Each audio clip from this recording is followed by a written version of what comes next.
बिथाङा UPPल' माने जयनिं जागोन होननानै आं बुंदों जों आलु गेसावफोरखौ लाया होननानै माखासे आलु गेसाव BP भटआबो दोङो जों आलु गेसावफोरखौ सोनानै बस्थाखौ गाज्रि खालामनो नागिराखै आं बुंदों नोंथांमोना एसे माने प्रासिद जाग्रो रायजो राजानि एसे खामानि मावबाव होननानै दा बिथांमोना गोबां लाइनाव दङ आं खोनानो मोन्दों नै गेजेर ससेयाव सोनाबनि गेजेर ससेयाव माखासे MCLAफोरा माखासे दैदेनगिरिफोरा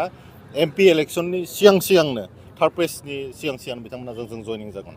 जों नायबाय थादों माखासे जितु हिन्जावनि केसफोर दङ नारि केलेंकारि जों बिथांमोनखौ जोंनि पार्टियाव जितु लानो हाया बिथांमोनखौ क्लियार मेसेज होनो नागिरदों जुदि नोंथांमोना UPPल' फैनो लुगैदोंब्ला एसे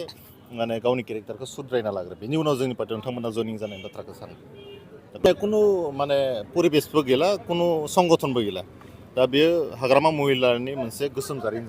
जानानै थासिगोन मानो होननानै बुङोब्ला बिथांनि मोनसे पलिटिकेल स्टुडेन्ट विंआ टटेलि डिस्ट्रय जाबाय सासेबो माने BECआव गैला होनबाबो गोरोन्थि बुंनाय जानाय नंला सोगोमसारथ' बेयो गाबोन समफोर माने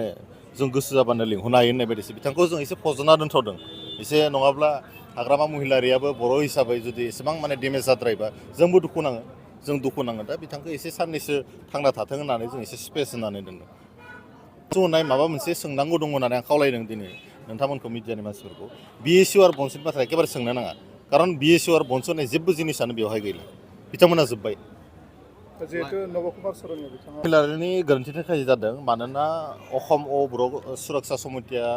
मानबगेटा हाग्रामा महिलारिनि समाव जोनोम जादों आरो ABMSU होननाय छात्र संगठना बिनि समावनो जयेन जादों दा गतिके बिथाङा बै समाव मोजां दैदेननो हायैखाय अबर मोनसे सेन्टिमेन्ट थ्र' खालामनानै माने भटखौ डिभाइड एन्ड रल खालामनानै बिथांमोना खननै देरहालांदों बे दुखु गोनां बाथ्रा बे समाव BPFआ पावाराव दंमोनब्लाबो बिथांमोना देरहानो हायाखै बिथांमोना देरहानांगोन बै समाव MPखौ देरहानो हायाखै बिथांमोना दायो आरो बिथांमोना बै समावनो जुदि पावाराव थानायावनो देरहायाखैब्ला दिनैनि तारिखाव बोरै बिथांमोना देरहानो बे मोनसे गिदिर कुइसन आरो लाइमोनफोरनिसिम आं दिनै खावलायथ'नो नागिराखै खारन बिथांमोना जोबोद माने गोरों गुनि गियानि बिथांमोना गावनि केरियार दानायाव जोबोद मुखुब आरो क्वालिटि इडुकेसन लानायाव गावखौ फसंथानो हारिनि थाखाय खामानि मावनो बिथांमोना साग्रिद जानानै दङ मर कनसियास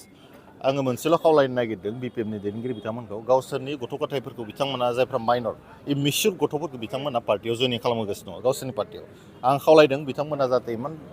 डार्टि पलिटिक्स बा पलिटिक्सनि थाखाय एसेबां गाहायाव जाहाथे बिथांमोना